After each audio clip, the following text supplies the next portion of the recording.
Copa ইতালিয়ার ফাইনালে captain Lautaro মার্টিনেজের দুর্দান্ত গোলে শেষ পর্যন্ত চ্যাম্পিয়ন হলো ইন্টার মিলান।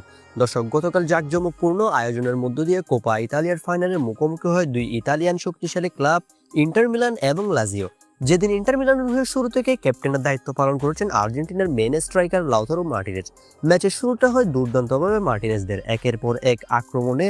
ম্যাচের 11তম মিনিটে প্রায় একটা গোলের সুযোগই পেয়ে বসেছিল লাউতারো। এই সময় সতীর্থের করা ক্রস থেকে 11তম মিনিটে দুর্দান্ত একটা হেড নেন বক্সের ভিতর থেকে, কিন্তু সেই হেড গোল পোস্টের পাশ দিয়ে ঘেঁষে চলে যায়। লাউতারোর এই হেডের ঠিক 2 মিনিট পর গোলের দেখা পেয়ে যায় ইন্টার মিলান। ম্যাচের 14তম মিনিটে প্রতিপক্ষের ডিফেন্ডার নিজের জালায় আত্মঘাতী গোল করে এগিয়ে যায় ইন্টার 1-0 গোলের ব্যবধানে।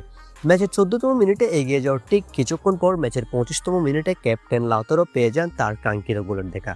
দর্শক, এ সময় প্রতিপক্ষের ডিফেন্ডারের বলে বল পেয়ে যান ইন্টার মিলানের Netherlands right back Daniel Dumfries. এ সময় বক্সের ওই পারে অবস্থান করছিলেন Argentine striker Lautaro. Daniel Dumfries দুর্দান্তভাবে বলটি বাড়িয়ে দেন লাউতারোর উদ্দেশ্যে।